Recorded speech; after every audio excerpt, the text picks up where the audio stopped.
Un jour, c'est les jadis qui sont entrés à notre école. Ils ont tué nos maîtres, et puis ils ont brûlé nos cahiers, puis ils ont fermé la classe là.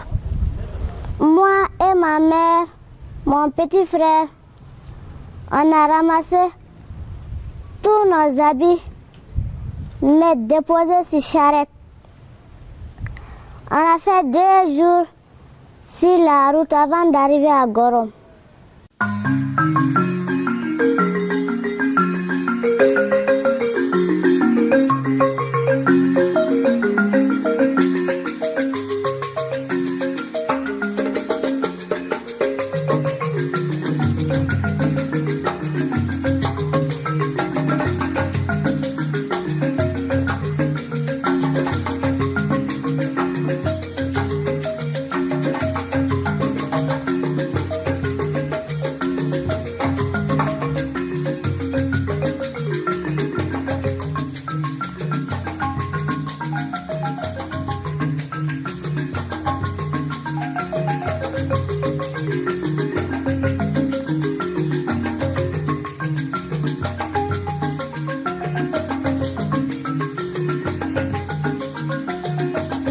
L'école burkinabé fait face ces dernières années à de nombreux défis.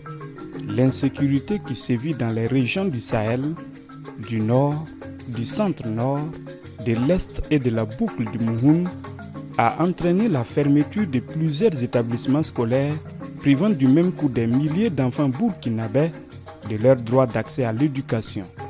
C'est le cas de Awa Belem Wusko. Je viens de Digla. Je suis déplacée pour venir à Kaya, mais pour reprendre mon école. Mais les conditions de vie c'était difficile. J'ai fait la classe de terminale 2D.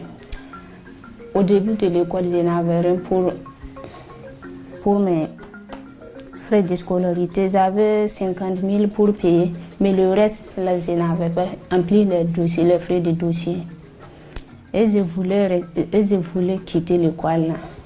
Santo yira karambisa pam bi julo ya rapport yira bala tibon wo fa ra karam da porun da santa kawa bara ma san zo eti ton kay yinga wo fa ba ha karam bala bon e comme ni si ya wa classe kwamba ba ba patare nan di me yo ya wor bi ga école bon kitamti wo fa karam ya shemo to pa ma pipi yaw ban yaw la sawata wat tan suk yaw mbata sa mikti ba mo men batal sin ton shembala bon kal mi mi dat ndige la école ma donc itam tane fa ya julo ton cheikh kal bi so wengi wa hin ro kwamba jingo me wo so fa ra pa mi tengai wa école la saint jean yinga bon siti cp kwamba ti yawr kabe wusoy la clara mda kayf ndeerde bi la tengare mi man le junoro shidwa man tandra mun ni école soma ti sinkerne CP1 kwamba wuso fa zo impa ma jinshi ti chamade la classe kwamba en tout cas bon wuso fa ki timbe zulo ya bo yi sabab men ti wuso fa bas karona. Le gouvernement, aidé par des partenaires techniques et financiers, des ONG et associations actives dans le domaine de l'éducation, met en œuvre des actions visant à minimiser l'impact de l'insécurité sur l'éducation des enfants dans les zones affectées et rendre notre système éducatif plus résilient. Il y a cependant du chemin à parcourir. Depuis 2 ans, Kaya est devenu le refuge de beaucoup de zones telles que Piscila, Barsalogo, Dablo, Pensa. Et j'avoue que sincèrement, l'année surpassée, l'année passée, nos établissements étaient bondés de personnes, de déplacés. Donc on le vit quotidiennement, mais c'est surtout lorsque vous savez que c'est un lycée privé où il faut forcément payer. Alors des gens qui ont fui lycée, pour d'autres personnes, ils ont fui totalement, laissé tout ce qui est derrière eux pour venir s'installer à nouveau à Kaya. Donc ça fait que c'est quand même très difficile. Et le hic, c'est que ce sont des gens qui pensent être stigmatisés. Ils ne se déclarent pas très tôt. Il arrive, c'est quand on veut faire le contrôle, vous vous rendez compte que notre telle personne, il vit cette situation. Puisque au départ, ils ne le disent pas.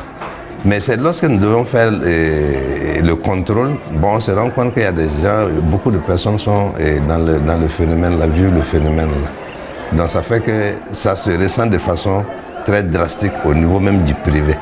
Les publics n'en parlons pas. Puis à Kaya seulement, je pense qu'il y a près de 4 ou 5 ans de déplacés qui sont là. Mais ça, ce sont ceux qui ont un peu de moyens qui ont pu s'inscrire. Et ceux qui n'en ont pas, c'est laissé à eux-mêmes. De nombreux élèves qui se sont déplacés dans les centres urbains comme Kaya n'ont pas eu la place dans les établissements publics en vue de poursuivre leur cursus scolaire. Nous avons reçu, au titre de l'année scolaire 2019-2020, 1200 demandes. Malheureusement, les capacités d'accueil dans les établissements publics n'étant pas trop suffisantes, nous avons pu enregistrer 700 demandes que nous avons inscrites dans nos salles de classe pour les établissements publics. Au défi sécuritaire est venue se greffer la pandémie de Covid-19.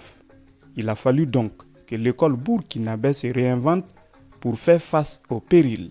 Cela nous a amené progressivement à développer des initiatives et a fini par nous dire qu'il fallait qu'on ait un cadre d'orientation pour faire en sorte que aussi bien les actions du gouvernement que les actions des partenaires techniques et financiers, des ONG et associations de développement actives en éducation, dans le sens donc de trouver des solutions ou de travailler à la résilience du système éducatif, puissent donc se mettre. Parce que vous savez que le désordre et la pagaille ne favorisent pas du tout le développement, et donc il fallait cela. Et donc nous avons travaillé donc à pouvoir capitaliser toutes nos expériences, toutes les actions qu'on menait dans ce sens-là, dans un document que nous avons appelé donc la stratégie de scolarisation des élèves dans les zones à fort défi sécuritaire, qui a été adoptée en février 2019. Et en mars, donc, avec la survenue de la pandémie à coronavirus, on s'est rendu compte qu'il n'y a pas que la crise sécuritaire qui impacte le système, parce que cette crise a provoqué la fermeture de tous les établissements scolaires, donc à partir du 16 mars. Et donc il fallait réfléchir donc, à trouver des solutions à la résilience du système, pour rendre notre système éducatif résilient face aussi bien à la crise sécuritaire, mais à la crise sanitaire. Et donc c'est ainsi que nous avons relu nos stratégies de scolarisation des élèves des zones à fort défi sécuritaire pour en faire une stratégie nationale d'éducation en situation d'urgence qui prend en compte aussi bien la crise sécuritaire, la crise sanitaire, que toute autre crise qui peut être une crise climatique, une crise liée à des inondations, parce que ça provoque aussi le déplacement des populations. Et lorsque ces populations se déplacent liées à des inondations, liées à des habitations qui ont été détruites par les eaux lors de la saison pluvieuse, elles s'abritent dans des lieux sûrs. Et les lieux sûrs dans les villages en général, ce sont les écoles construites et tout. Et après, on a du mal à occuper nos établissements à la rentrée. Donc ça provoque des problèmes. Donc cette stratégie nationale d'éducation en situation d'urgence donc, a été donc, celle maintenant qui est de vigueur. Donc c'est la relecture de l'autre stratégie pour en faire une stratégie nationale d'éducation en situation d'urgence. Du gouvernement aux ONG en passant par les services déconcentrés de l'État, les associations et les municipalités, les initiatives se sont multipliées en vue de sauver l'école burkinabé. Nous avons même eu récemment à construire des bâtiments de classe additionnels dans les écoles parce que ce qu'il y avait comme infrastructure ne permettait pas de faire face à la demande. Donc nous saluons les efforts du gouvernement. Le gouvernement fait beaucoup en matière d'éducation. Il y a aussi des partenaires qui s'investissent beaucoup. Vous savez, nous sommes dans une situation où nous avons accueilli beaucoup de déplacés qui sont toujours là. Beaucoup de ces déplacés sont des enfants en âge d'être scolarisés. Donc il fallait quand même qu'il y ait des infrastructures, qu'il y ait l'appareil nécessaire pour permettre à ces enfants, même étant en situation de déplacer, de poursuivre leur cursus scolaire. Donc nous avons aussi beaucoup d'agences des Nations Unies qui s'investissent. Donc nous, quelque part, c'est un domaine dans lequel nous nous investissons. Nous alertons, nous faisons le plaidoyer auprès de nos partenaires, mais même au niveau de nos propres ressources aussi, au niveau de la mairie, nous n'hésitons pas chaque année à investir dans le secteur de l'éducation. Nous avons eu des élèves aussi qui n'avaient pas d'acte de naissance et cela a été résolu en partenariat avec l'action sociale. Alors, comme les enfants sont déplacés aussi bien que leurs parents, il y a des troubles psychologiques et nous avons donc pu apporter des appuis psychosocial à un certain nombre d'élèves et nous avons pu renforcer la capacité de beaucoup d'élèves dans ce sens-là avec le soutien de pas mal de partenaires tels que DRC et Plan International Burkina. Alors, compte tenu du fait que les élèves étaient déplacés, sont venus en grand nombre, nous avons donc vu un accroissement des élèves dans nos salles de classe. Donc, c'est devenu des effectifs pléthoriques. Dans ce sens-là, c'est un phénomène nouveau et nous avons dû, avec des partenaires, développer d'autres stratégies pour pouvoir mieux gérer ces classes-là. Donc, le renforcement des capacités des enseignants. Donc, nous avons développé des thèmes comme la pédagogie de gestion des grands groupes. Nous avons vu d'autres approches pédagogiques telles que la pédagogie différenciée. Tout ça pour mieux outiller les enseignants de sorte à ce qu'ils gèrent au mieux la réalité présente, à savoir les classes pléthoriques.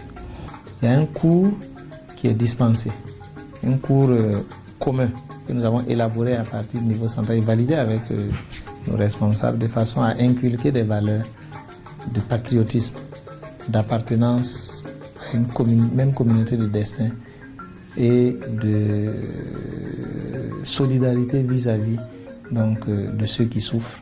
Et ça, c'est de l'éducation aussi. Et nous tenons à le faire. J'ai écrit quoi?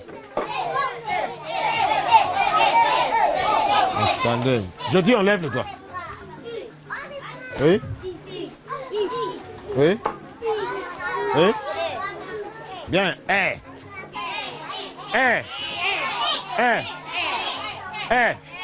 Tous les intervenants, qu'ils ce soit des OSC, des ONG, que ce soit les partenaires techniques et financiers et autres, ils s'alignent sur la stratégie. Et donc leurs interventions, ils font des choix à l'intérieur de la stratégie, des choix d'intervention. Ils choisissent des localités, des lieux, et puis bon, dans la stratégie, il y a pas mal de choses qu'on fait. Il y a par exemple le renforcement des capacités d'accueil en créant des classes temporaires. Donc il y a des ONG qui préfèrent réaliser des classes temporaires pour nous. On construit des salles de classe complémentaires pour faire face à l'arrivée des élèves déplacés internes.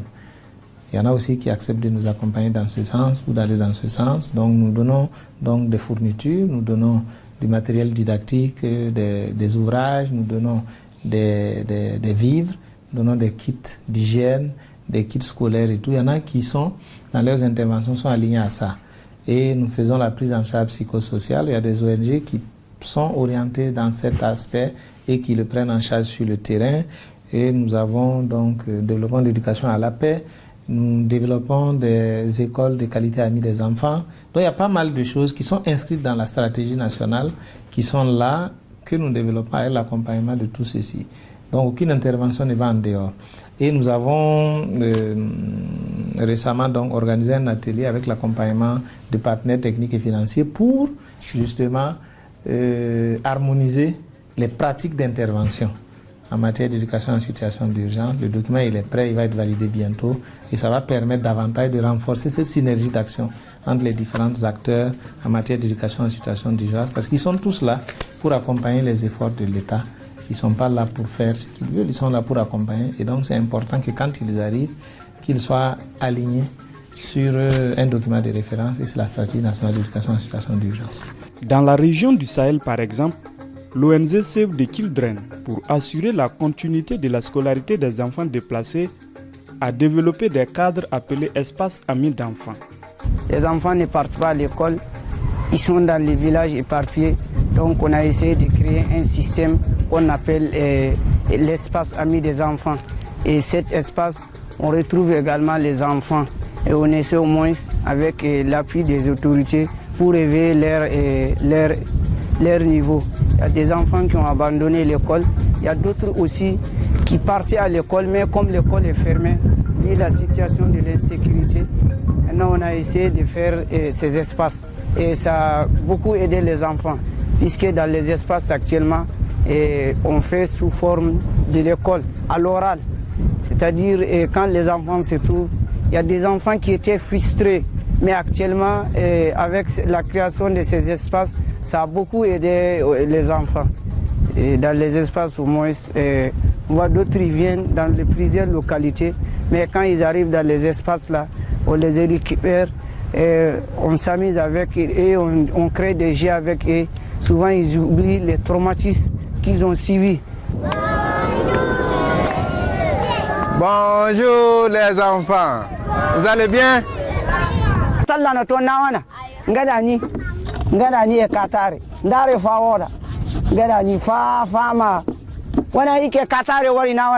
En outre, pour désengorger les classes à effectifs pléthoriques dans les centres urbains du Sahel, cette ONG érige des écoles préfabriquées et déplaçables en fonction des besoins.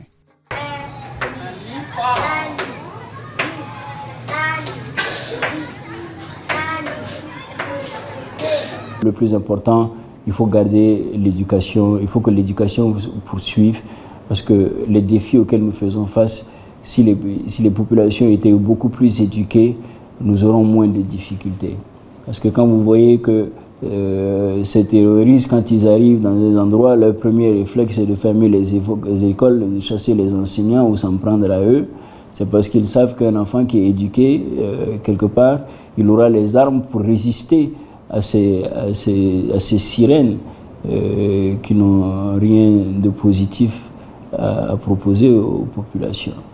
Donc nous faisons l'inverse, nous essayons d'investir et de sensibiliser les populations, sensibiliser les parents pour que les enfants aillent à l'école, qu'ils restent dans les écoles. Et nous faisons ce que nous pouvons avec l'aide du gouvernement et des agences et toutes les autres ONG qui sont impliquées dans le domaine de l'éducation. Nous faisons de manière à ce que au moins les infrastructures et le nécessaire soient disponibles pour leur permettre de poursuivre leur cursus scolaire. L'ensemble des efforts conjugués commence déjà à imprimer des résultats fort appréciables sur le terrain. La conséquence de ces efforts-là, c'est le relèvement du taux de succès au niveau de notre région. En 2019, quand la crise a éclaté,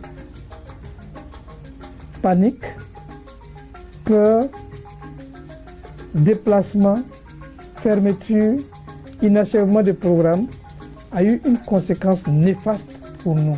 Nous avons occupé le dernier rang au niveau national, au BPC et au BAC. Mais avec l'effort des FDS qui ont contribué à assainir le climat, il y a une certaine stabilité qui est revenue.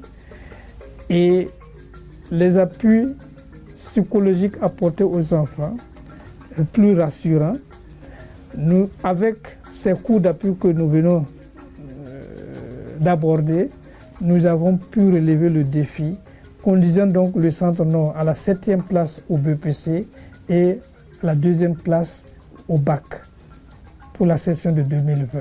Avec l'accompagnement de tous, nous avons réussi donc à sauver l'année scolaire 2019-2020 et organiser des examens qui se sont très bien passés dans les mêmes conditions que d'évaluation que les examens d'avant.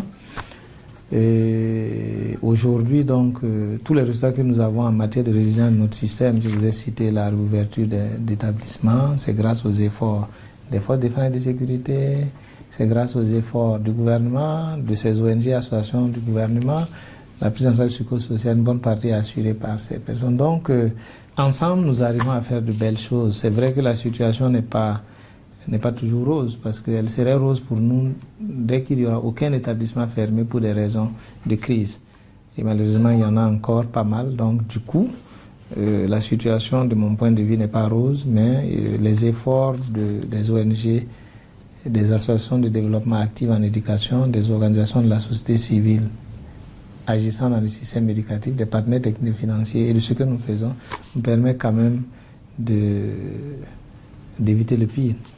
Tout en travaillant à assurer l'éducation malgré les conditions hostiles, les autorités en charge de l'éducation nationale fondent surtout l'espoir d'une pacification du territoire national en vue de permettre un retour des populations déplacées dans leur zone d'origine. Si aujourd'hui des zones étaient inaccessibles qui sont aujourd'hui accessibles, c'est que les FDS ont fait un travail en collaboration avec les VDP. Alors, si ce travail continue et que la paix s'installe, qu'on encourage les populations à retourner et qu'on les accompagne de sorte à ce que ça soit un retour serein, dans la mesure, comme je le disais, ils avaient tout perdu. Si on les accompagne, ils pourront bien s'installer. Nos enfants repartiront à l'école et éviteront donc les difficultés des grandes villes. Parce que si vous prenez les élèves aujourd'hui, c'est pratiquement un danger dans la mesure où les règles élémentaires de la sécurité routière ne sont pas maîtrisées par eux. Et ça entraîne beaucoup d'accidents. Donc, plus ils sont sereins dans leur milieu, plus ils apprendront, et plus ils apprendront, ils iront vers l'atteinte de la finalité de l'école burkinabé, qui veut faire du jeune burkinabé un citoyen responsable, travailleur, créatif, producteur, capable d'être utile à lui-même et à la nation entière. Nous, on espère déjà que d'ici quelques années, dans un avenir très proche, donc la question de la fermeture d'établissements pour les raisons d'insécurité va se régler. Et c'est pour cela que nous avons créé donc, un secrétariat technique au lieu d'un secrétariat permanent de l'éducation en situation d'urgence. La durée de vie du secrétariat technique, c'est 5 ans. On espère, mais maintenant, en fonction de la situation, quand on arrivera à terme, en fonction de l'évolution de la situation, on verra ce qu'il faut faire. La stratégie, bon, c'est en lien aussi avec les documents de politique de notre pays.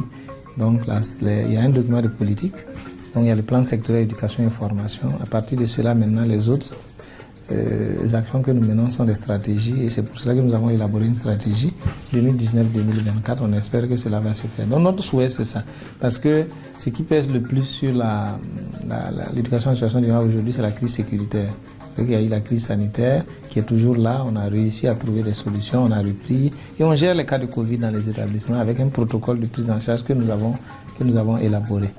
Maintenant, nos perspectives, c'est vraiment ça. Et ça, c'est en lien avec la situation sécuritaire dans le pays et donc avec d'autres ministères comme le ministère de la Défense, le ministère de la Sécurité et tout, avec lesquels donc, nous travaillons en collaboration parfaite pour que chaque fois que des espaces sont dégagés, que nous puissions revenir et puis développer le système éducatif. Et on espère vraiment comme perspective que d'ici 2024, on puisse effectivement avoir tous les établissements ouverts et qu'il n'y ait plus de problèmes liés à la crise sécuritaire. Maintenant, si c'est d'autres types de crises, ça c'est des situations ponctuelles qui pourraient se gérer. Donc c'est vraiment cela. Et c'est pour cela même que nous travaillons dans nos établissements à faire en sorte que chaque élève puisse être sensibilisé sur la question de l'urgence, sur la question de la crise sécuritaire, sur la question de la crise sanitaire, de façon à ce que chacun se sente concerné. Tous les acteurs sont unanimes que la victoire contre le terrorisme et toutes les formes d'obscurantisme passent nécessairement par une éducation de qualité accessible à tous les enfants de toutes les localités du Burkina en tout temps.